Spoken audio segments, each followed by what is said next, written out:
Welcome to the Phantom Zone.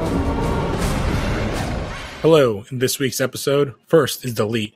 Clark and Lana each try to kill Loie. Lex helps uncover the source, and Lana rents her new beau the apartment at the Talon. Then, in Hereafter, everyone learns how they will die. The coach tries to kill himself in front of the school, and Lex and Chloe investigate Adam. This is the Smallville Chronicles.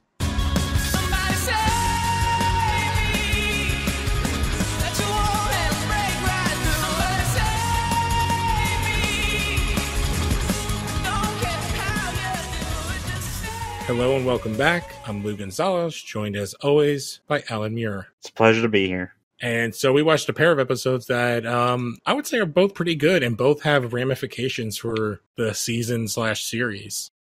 And both have their, freak of the week that are been involved in like a ton of stuff, like post Smallville. Yeah, and one episode has some stuff that's has some carryover from season 2. And the other is a return of season 1, music-wise, Fight for Fighting. You know, that guy who made the Superman song. Yep. So our first episode here is Delete. This also brings us to basically the midway point of season 3. And so the kind of it's also episode number 55, which means we're more than halfway past or halfway to the death of Jonathan. Yes, which is an episode I have very mixed feelings about. Yeah, I watched a clip and everything turns out great. Then he finds out that a certain character dies, like another character dies. Man.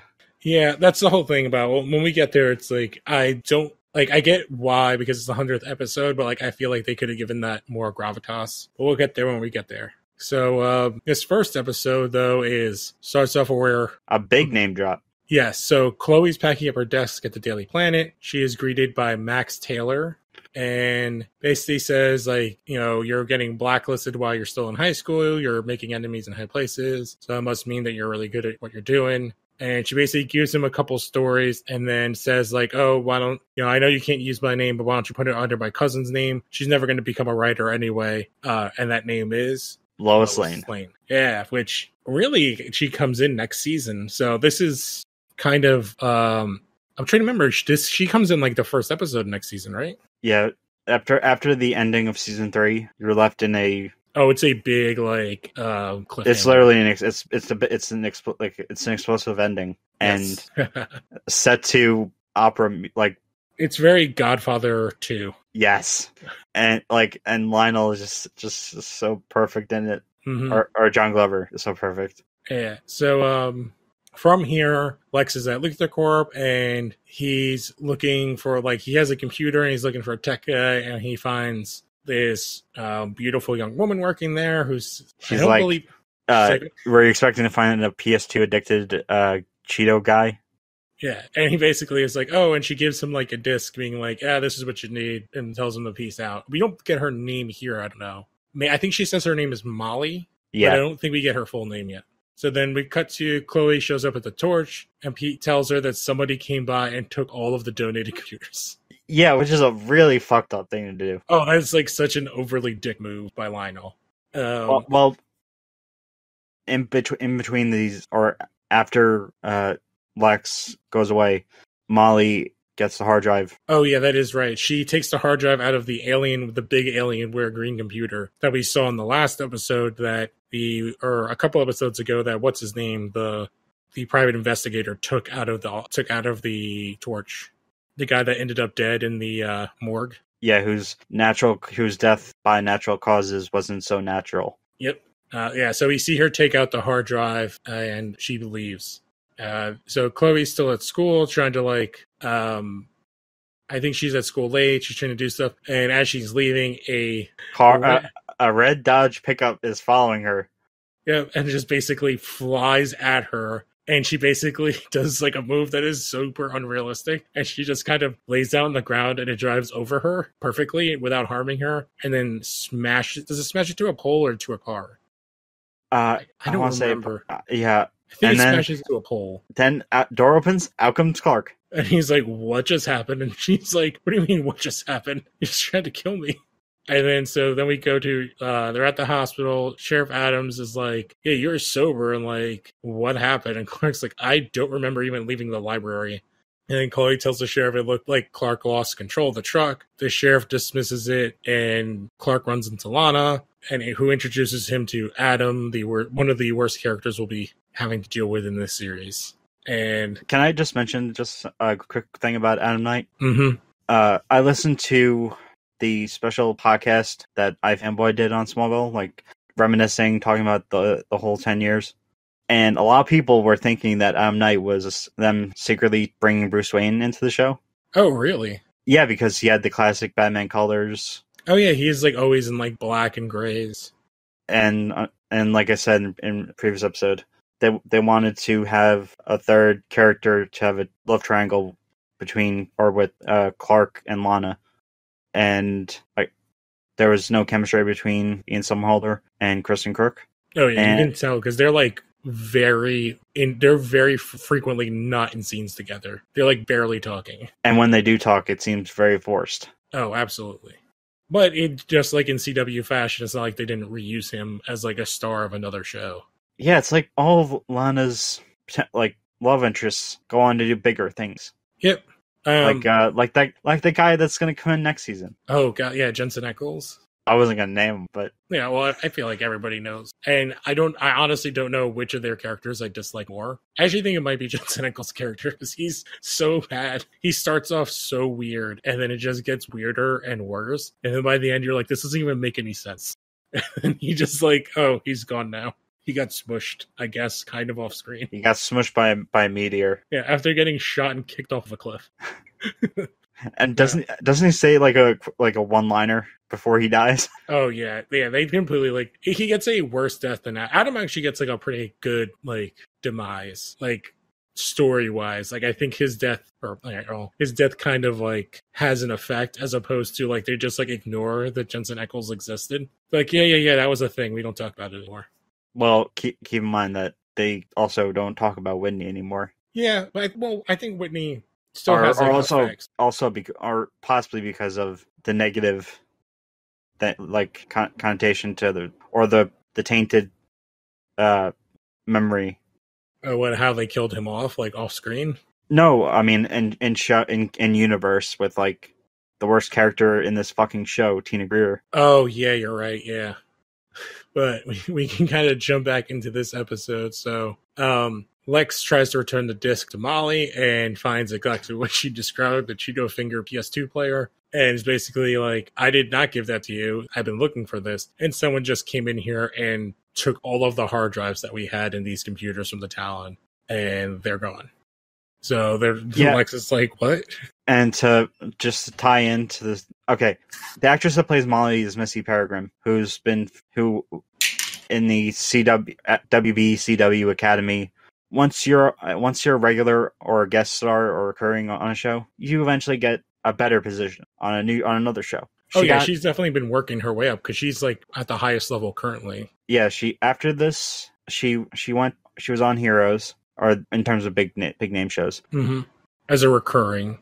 Yeah, she joined the cast of... She chose not to return it to Heroes the following season 2, which was the strike shortened the season, which wasn't that good. I think that's when I stopped watching it.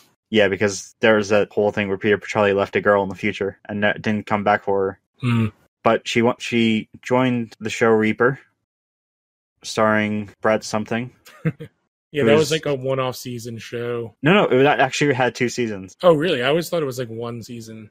It debuted... It had Brett Harrison, I guess, as the lead. Yeah, and it had Ray Wise as the devil, which is perfect casting. Oh, yes. It had Wild Dog. Oh, really? Rick Gonzalez. Yeah, Rick Gonzalez, yeah. And Tyler Labine, who was in Tucker and Dale vs. Evil. Oh, yeah, he's who I'm thinking of, yeah. That's like the main guy. That's who, like, whenever I picture that show, that's who I think of. And it had some like great guest stars. And like Kevin Smith was sort of like the Was he like a showrunner kind of? He was sort of like he was like a consulting guy. Mm-hmm. Like I think he directed the pilot. I'm not sure about that. Yeah, he was like, I remember he was pretty heavily involved in it for a bit. Yeah, but then she jumped from there to a couple. Well, actually, she was like off for like doing nothing for like a couple years. Then went to Rookie Blue for 5 years. Then went to some show I've never heard of, probably on Sci-Fi, based on the title. And then she did a bunch of guest star roles until she landed into Van Helsing, which she was the star of, which I believe again was a sci-fi show. Yeah. For like 2 seasons. She did 2 seasons of that. Now she's the star of like a Dick Wolf like CBS TV show, FBI. Like she's the main. And the DC connection, aside from this, she was married to Zach Levi of Chuck and Shazam fame. Oh, yeah. Oh, there's like a bunch of people in this show that are like kind of names, because you have Jeremy Sisto and Connie Nielsen from Wonder Woman is also in FBI. Wow. That is Wonder Woman's mom. I can't remember the character's name right now. Hippolyta? Yeah. Yeah, but like, yeah, this is like one of those like shows where it's like, oh, before they were famous. Yeah, and as we mentioned during I think it was last season or first season, Evangeline Lilly. Oh, yes. Just as an extra. Because she happened to be in Vancouver. Yeah, she was in Vancouver filming reviews on the run / Judgment Day for Vic Lucas. Man, it's just amazing how. Well, it's one of those shows when it's on for 10 years, like it's going to be that way. But to go back into the show, we go pop into the Talon, and Lana is giving Adam a cup of coffee. And he's like, oh, you were uncomfortable with Clark. And she's like, oh, he has a lot of history. And she knows that Clark cares for her. She just doesn't know what he wants. And then it's kind of like a throwaway scene to be like, oh, Adam, this is like explaining our thing. Again, it's really short and throwaway. Then we go to the farm, and Clark is looking at the pickup when Chloe shows up, and she's like, yeah, there was no tampering done. She asks the mechanic, and she starts to cry and say, like, she can only apologize so much, like, so many times. And like, Clark is like, wait, you think I actually tried to run you over? And he's like, yeah, I'm still like not happy, but like I wouldn't try to kill you. And then Chloe reminds him of basically the Metropolis stuff.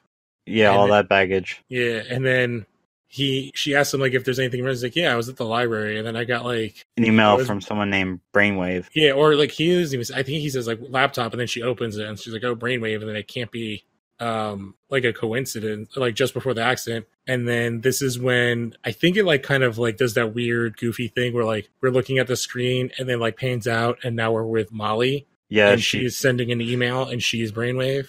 Yeah, and she's about to send an email to Lana. Then we get the best scenes of the episode. Yeah, but I think we also see that like so Molly took like all of Chloe's contact list, and that's how she is like emailing everybody. I think this is the scene where we see that. So yeah, she sends it to Lana. Lana's showing Adam around school because I guess he's old enough to go to school, and I don't know where he was beforehand. At this point, we don't know. And then Lana looks at her text. I think it's a text, right? It's an email. Oh, it's an email? Okay. I can't remember if she was looking at her phone or not. So she looks at her email, and then her eyes glow. And then after this, Lana immediately seeks out Chloe, and then bashes her head against the wall and throws her down the stairs. And we get like awesome girl fight where they're just like kicking the shit out of each other. And I believe it kind of ends where Lana picks up a fire axe and is chasing Chloe down the hall. They end up into the locker room where the showers are on. And this is when like Adam kind of comes out of nowhere and has like, I know Kung Fu, and just like wrecks Lana, who then like kind of wakes up on the floor, is like, wait, what's going on? And everyone is super confused. There's blood and everything. Yeah, because Chloe got like the shit kicked out of her. She holds her own pretty well. At least like Lana had, I guess, sort of training from Lex. But like Chloe does a decent job of not getting herself killed.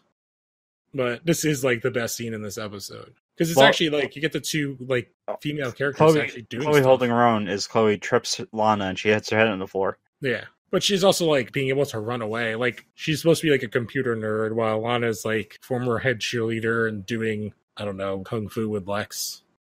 But she does know how to kickbox. Yes.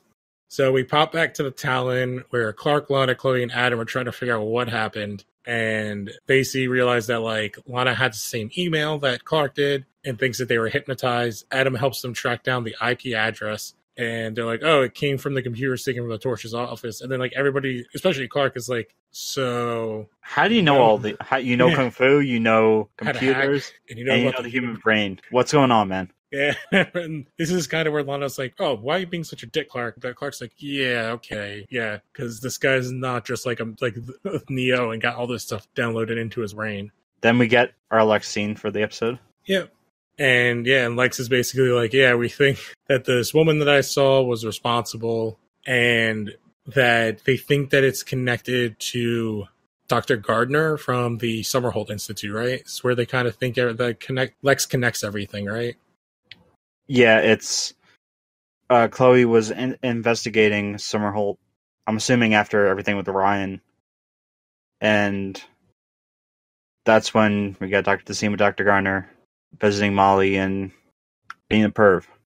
Oh yeah, he's definitely super creepy with her. And this is also when Dr. Gardner kind of tells Molly about Chloe's former boss at the Daily Planet, Max. And then we get a ridiculous scene coming up. But Lana finds Adam. Are you talking about the scream? Yeah. We're almost there to that, though. But so when we jump to Lana finds Adam at the hospital, he mentions that he'd rather stay in Smallville than go to Metropolis. And he wants to get to know her better. And she's like, why? And then he doesn't want to clean up the mess from his previous relationship. And basically, this is where we kind of get the little bit more of them moving forward. And then she offers to let him live in the apartment above the Talon that apparently exists above this movie theater. Like, the Talon is this weird place. I kept forgetting. I was like, oh yeah, wasn't this supposed to be like a movie theater? And it has like a coffee shop in the front. And why does it have an apartment upstairs? Yeah, the Talon is like this pocket universe. Yeah. Because this apartment is huge too, because it stays around for like it's like in season 7, this apartment's still around. It stays around until the final season. Oh, really? Yeah, because this thing is huge. It has its own it has a fully furnished bathroom, and it's like this giant loft with a fully functioning kitchen. And it does not have a separate entrance. It only has the stairs from the actual coffee shop part. The only way to come in and out. And there's a goddamn ghost in the bathroom. But that's for several seasons from now. And Nora West Allen will one day be in there. Oh yeah, I forgot she's in this show too. Because she does not age, and she's older than everybody else on Flash, although she looks like a child still. Yeah, it's the William problem. Yeah. So we jump to Chloe finding Clark at the Torch. He tells her what he learned from Lex. She recognizes Molly's photo and says that Molly was this prodigy engineering person who was being treated at Summerholt after a psychotic break. And Chloe interviewed her for a story on Dr. Gardner. So they called Max. And this is where Max is on the phone with Chloe. And he's like, oh, blah, blah, blah. Like, getting things. And then we see... we see Molly... We see her send the email, and then we see... But we don't see who she sends it to. No, but we see... Then we have the kind of dual... the phone call between Max and Chloe. And then we see the... secretary give him coffee, go to her desk, and then she has all these pencils, and the camera zooms to the pencils, and then it cuts back to him, and then there's some silence, and then the worst scream I've ever heard. Yeah, and then it basically cut to the secretary jabbed a pencil through his ear into his brain. That's not how it works. You would have to put so much force to do that. But it's still ridiculous looking. He's on the floor with a number 2 sticking out of his ear. I mean, I was actually expecting it to. I know that I wasn't expecting her to gouge him in the eye. Yeah, I was expecting her to stab him in the neck. Yeah, that would make way more sense because you could hit an artery and just bleed out. But it just turns into so really funny looking. So from here, Clark takes Chloe to the Luthor Mansion for protection. And she tells Lex what she knows about Dr. Gardner. Clark leaves to talk to Gardner, and Lex leaves to talk with the text he put in charge of finding Molly. When Clark goes to the Institute, he confronts Gardner. Gardner basically kicks him out, and Clark uses the super hearing to hear him call Molly. And basically... he tails him to where everything and is. He finds Lex, and Clark finds Lex already there. And then Molly is explaining that she's defending Dr. Gardner out of loyalty. He doesn't control her, he just helped her. And Lex figures out that Molly sent another email. And that it's to Clark's mom. So he leaves to go deal with that. And Chloe goes to the Kent farm, and then Martha is coming after her with a sickle. And then Jonathan tries to then chains her to a post by her neck. he just like chains her up like by her neck. Chloe takes out Martha with a kick. Clark arrives and gets Jonathan off of her. Not just a kick to the head. Yeah. Jonathan shows like again gets a meteor rock and he punches him several times before Chloe takes out Jonathan by like basically with a bunch of hay. Yeah, she like hits like a thing and like a bunch of hay falls, and then that kind of snaps Jonathan out of it. Clark fits Chloe at the torch and finds that Lex gave back all the computers, and she guesses like he feels guilty for firing her dad. And then Chloe's kind of doing this like, oh, maybe like I deserved what Molly sent after like the shittiness I did. And Clark's like, no, don't blame yourself, blah, blah, blah.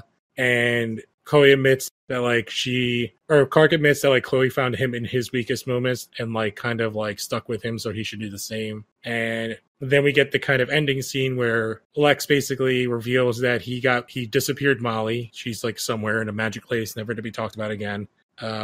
And talks to Dr. Gardner about using his tech to recover lost memories. Yeah, from his 7 missing weeks. And basically says like, yeah, I have Chloe's article and I will hold it unless you do what I say. Which is kind of a cool ending and has a lot to do with the rest of the season and gives us some like awesome reveals. He actually sent her to space to go on to guest star in an episode of Andromeda. Yeah, I did see she does show up in like one of their like mini shows. Yeah, Smallville Vengeance Chronicles. Yeah, which I guess we have to watch the Chloe Chronicles and that at some point. So, which I don't know. We'll figure that out. I think that they're all on YouTube. It's somewhere. Yeah, it's actually. Have you ever heard of the DC character Krata? No.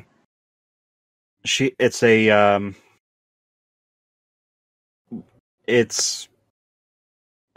a vigilante who Chloe joins up with. It has to do with.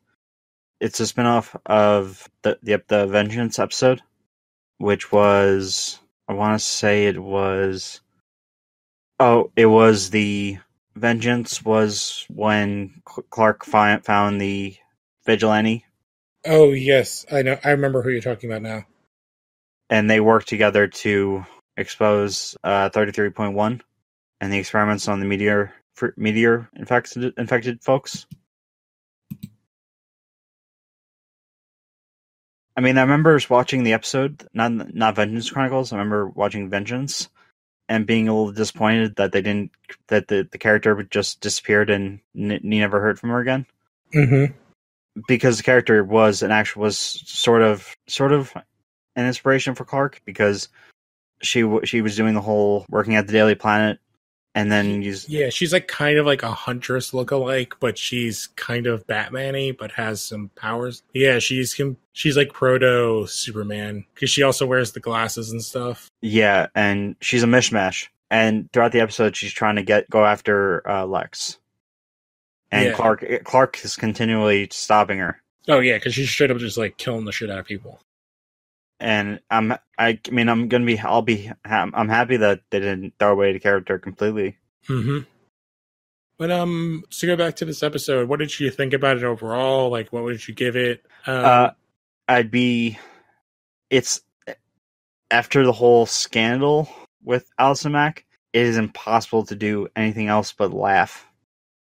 Oh yeah, like I don't know. Like, I would say the episode for me overall is like a C. It's like, it's watchable, but it's not the best. The fight scene is pretty good, but like, I don't know. Like, I almost don't even, there's not even like an MVP or LVP in this. It's just like kind of one of those weird episodes because none of like the big actors are really in it. Like, Lex has like 2 scenes. John and Martha are barely in a scene. And Lionel's not even in the episode. Yeah, and Welling's not really doing a whole lot. So yeah, like, it's just kind of like there. It does, the best part about it is like the world building it does. Oh, did you catch the Superman, the costume? Some like the similar Superman costume shot? No, where was that? It was the Smallville High mascot wearing like a Superman type costume. Oh on yeah, on the Torch computer. Oh yes, he has the Smallville S thing on his chest. Yeah, and Molly's computer handle, Brainwave, is actually a comic book character. but is actually they gender swapped. Oh, really? Yeah, he's actually a JSA villain. I don't think I've ever seen this villain. He can control minds, generate illusions, fire brain blasts, and ironically, his son was one of the founding members of Infinity Inc. Which I don't know. Do you remember Convergence? Yes. Or Earth 2, World's End, and Convergence. Remember how there was a character that was one of the avatars that was sort of brainwashed? It was a Hispanic character. Oh, was it the red? Yeah. The woman? Okay, yeah. She's actually the second, like the second legacy character of Wildcat. Oh. And she was also a member of Infinity Inc. Yeah, I was never a big JSA person, so like a lot of that stuff I don't remember from the books because like I didn't really get into them. But there are like awesome characters that are in the JSA. I just like never jumped into them. Yeah, I have the first 10 issues of All-Star Squadron, which was both of these ran during All-Star Squadron and Infinity Inc. sort of ran like side by side during the beginning to mid 80s, right before and a little bit after Crisis. And then it came back again during, I think, I want to say the 90s or 2000s. This is a good book. Mm-hmm. All right. Well, let's jump into the second episode Hereafter. Oh, wait. Just one more thing. Mm-hmm. Evangeline Lilly, this is her final episode. Oh, yeah. So you don't get to pull that anymore. But that's funny. She was in all 3 seasons, right? Up until this point. She was in Kinetic, which is season 2. Okay, so she's just so in season 2 on, or season 2 and 3. And let's jump into Hereafter. So this is actually like a pretty good episode and gives us a bunch of like foreshadowing as well as like kind of idea drops, kind of like Easter eggs and teases to other stuff. So we start with this like kind of goofy scene of the cross country team running with 100 years fighting playing. Yep. And we see this new character running. He's passing everybody. He passes Lana and Pete. He's trying not to touch them. Yeah. He's deathly afraid. It's like he's deathly afraid of touching anyone. Yeah. Which I mean, he is. So he sees this cute cheerleader. He eyeballs her. And Lana, I think her and Lana approach the coach. And they're kind of like asking like, oh, how you doing? And he's like really sad, but like that there's nothing anybody can do. You know, I just wish like my little girl was here. Something to that effect. Lana approaches this new kid and goes like, oh, Jordan, you're really good. And she kind of goes to like, I think they're both going for like a cup. And they like bump hands. I think like a little cup of water. And we flash to a future of an old woman with Lana's now clear former kryptonite necklace. Dying in a bed with an old man sitting beside her holding her hand. And then we cut back to Jordan who's like, ugh, and then runs away. The coach approaches him and puts his hand on his shoulder and says, like, aren't you going to join the team? In which Jordan sees him standing like right in front of a car and gets hit head on. Yeah, he walks in front of the car and just like spreads out his arms like, take me.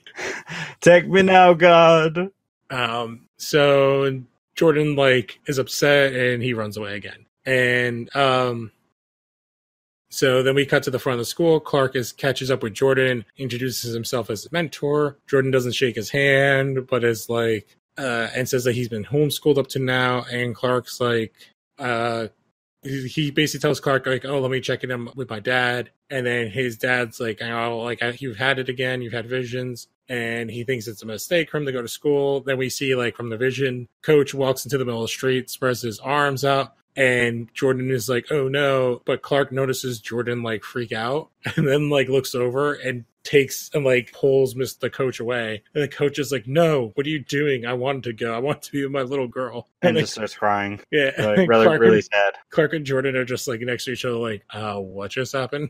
And so we cut to the hospital where Lana and the cheerleader from before Megan at the hospital. The coach is like sedated, and Lana's like, and we get some context for everything with Clark. Yeah, because basically Lana, Megan, and the coach's daughter Julia were all friends in junior high, and they were in the cheerleading squad together. And that Julia got hurt when she was on her way home. She got hit by a car. and she had no chance to recover. But And the coach hoped for a miracle, and a month prior took her off life support. Yep. And so he literally wanted to go out the same way his daughter went out. Yeah, so Lana then walks away and goes to visit the coach. He's unconscious, but Megan is crying at the bedside, and she's basically like... Oh, and just... No, I'll let you...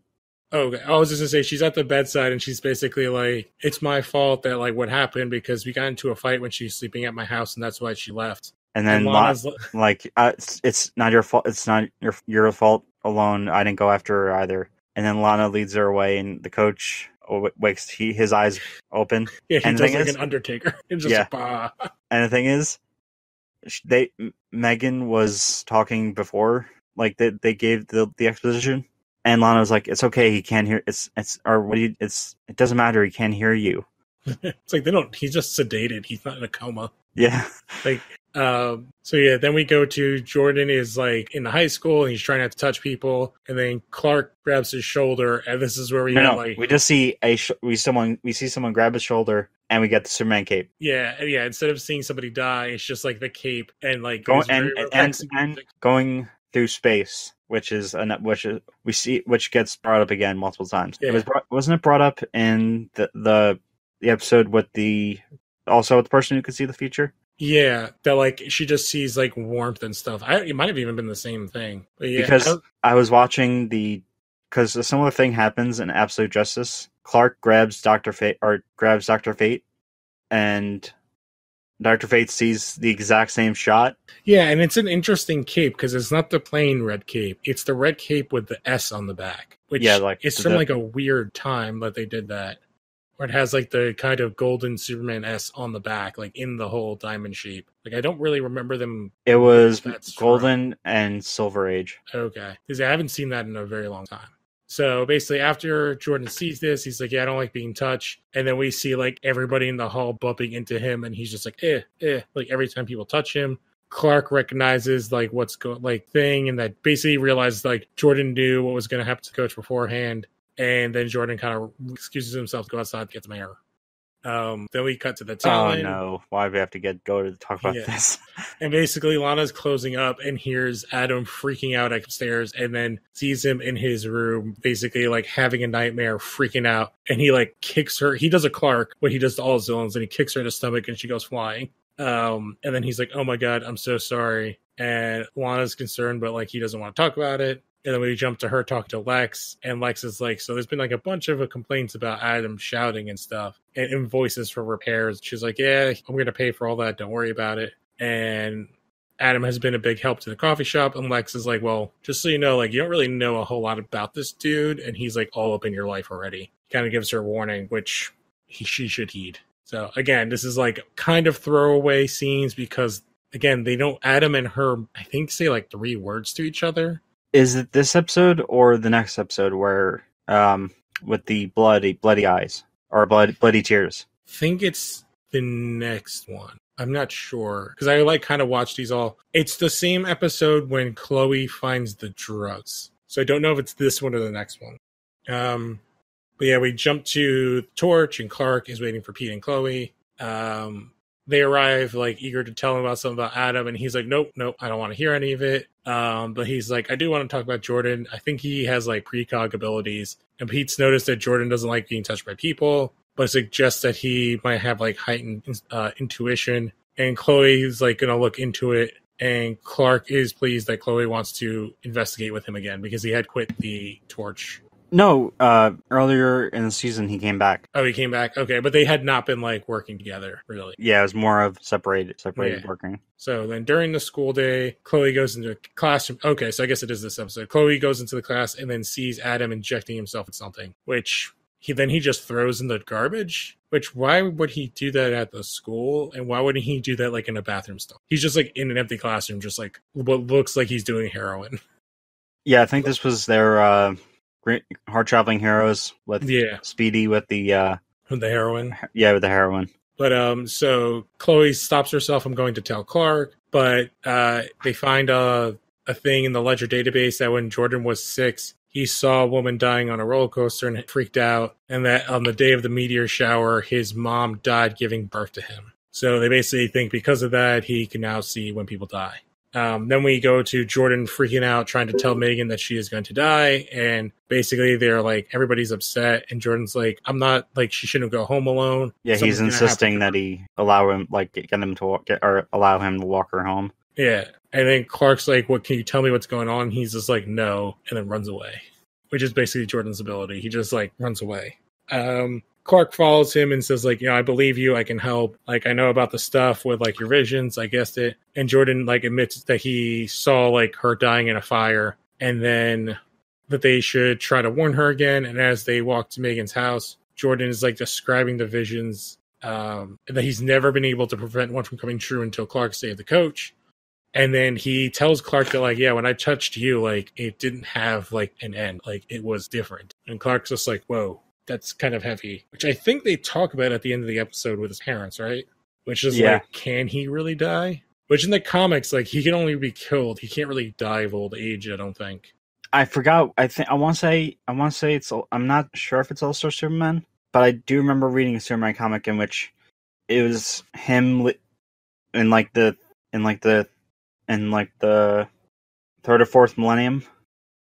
Yeah, because he's even, like, because of the, like, way his abilities work with the sun, like, he can kind of, I know, like, sometimes they give him, like, the gray hair, like, the golden age, or even, like, Batman Beyond, which really they shouldn't even do. Like, he should kind of get to, like, 35 and then just kind of stop and maybe get, like, slightly older, but he should, like, age real slow, if anything. Because he's basically just, like, a battery with, like, an endless supply of, like, energy, because they like kind of mention sometimes, like, he really doesn't need to eat that much because he gets most of his energy from the sun. Yeah, I remember watching an episode. It was just like a cold open for an episode of Comic Book Men. They were like, "Do you think Superman poops?" And then them talking about that powering a nuclear plant. Yeah, it's definitely. I know that people didn't like the show, but I miss it. Yeah, it's a goof. I think they're trying to get it all on, like, Amazon or something like that, because it was like really hard to watch. Like, they, like, AMC, like, never reran it, although it was on for like 6 years, right? No, they have all 7 seasons on Amazon on Instant Video. Okay, I should check it out because I got Amazon. All right, so basically, so to get back to the show, the two of them are, like, walking, and they get to Megan's house, and there's, like, cops everywhere, and Sheriff Adams is like, what the hell's going on? We found Megan's car abandoned. We heard you, like, Jordan, you and Megan had a fight before, and Jordan's dad comes by, and is basically like, Clark is like, no, we were with each other the whole time, like, nothing happened. When Jordan's dad comes by and tells him to get in the car, Clark is like, no, you have to give Jordan a chance to go to school, and says that Jordan should be home so he can protect him. And then they realize Jordan ran off. It's a second superpower. He just runs away. And then this is where we jump back into the awesome Adam story. So Chloe goes to Talon, tells Lana about the syringe. First, basically is like, he's not around, right? But no, Adam is at the mansion playing, like, very complex piano music. And Lex is like, oh, like, you're really good. And he's like, oh, like, you know, whatever. Something. Yeah, and Lex is like, you know, your behavior has, like, been bothering me. Like, I care about Lana. And reveals that I've been investigating you. And Lex is like, I talked to your teachers, and basically they're like, oh, you were the model thing. But they all said the exact same thing, word for word. So, like, somebody told them to. And then we pop back to Lana doing some research of the torch, and asks Adam to meet her there. She tries to ask him about the needle, but he gets defensive. And then, and then he runs into Jordan. Yes. And Jordan, like, freaks out about what he saw. And then Lana finds him, and he admits that he's hiding from his dad. And then Lana touches him, and then he has the vision of her in the fire dying. And then surrounded by photos, flowers, toys, and a sign. Yeah. And basically is like, he tells Lana not to leave the school. Lana's, like, super confused. But Jordan turns to find Clark, and a masked figure cracks Jordan in the head and knocks him to the ground, and then drugs Lana, takes her away. Which obviously, like, the implications are pretty obvious. So Chloe goes to talk to Adam. He's not there. She snoops around and finds a vial of clear liquid. Then Lex shows up. He asks her about stuff, and he's basically like, yeah, he's concerned too. And they talk about basically like, yeah, Adam can kind of do, like, everything. And then Lex is kind of like, yeah, Chloe, go about what you're doing, and just make sure to lock up on your way out. And kind of gives her, like, a pass. Yeah, very just carefree, like, yeah, it's fine, it's cool. Yeah, I own the place, so, like, it's not like he can say anything. So he's just like, yeah, do whatever. Because as much as like Lex is like secretive, like he cares about Lana, so like he understands that like if someone's gonna figure this out, Chloe's a good person to like kind of pass this along to. So Clark is looking for Jordan all night, and Jonathan kind of tells him to get a rest out, and basically he's like, I feel bad, like I kind of led Jordan to be like into becoming a suspect, and he could kind of. And this is where Jonathan's like, yeah, I get exactly where Jordan's dad is coming from. Like, we thought about it too. Yeah, and like fear about someone or people coming and taking Clark away, and that basically that Jordan will just come home when he's ready. Mm-hmm. Yeah, and then as they're doing it, Jordan just like pops up, hey, I'm here, I need your help. I was attacked, and Lana's now God, and her death has changed. She's not going to die like right now. And he's like, oh, okay, well, Clark is like, well, tell me everything about your vision. And he's like, wait, this sounds familiar. And it's like, did you see this picture? And it's the girl Julia. And Jordan's like, yeah, that's the picture I saw.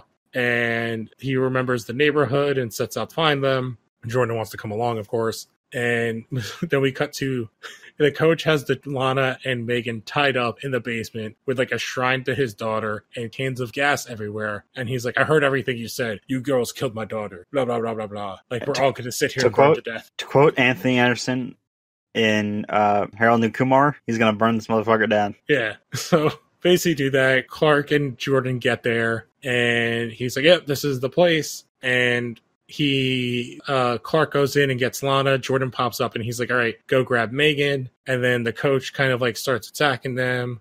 No, he's trying to. Oh no, Jordan gets there first, right?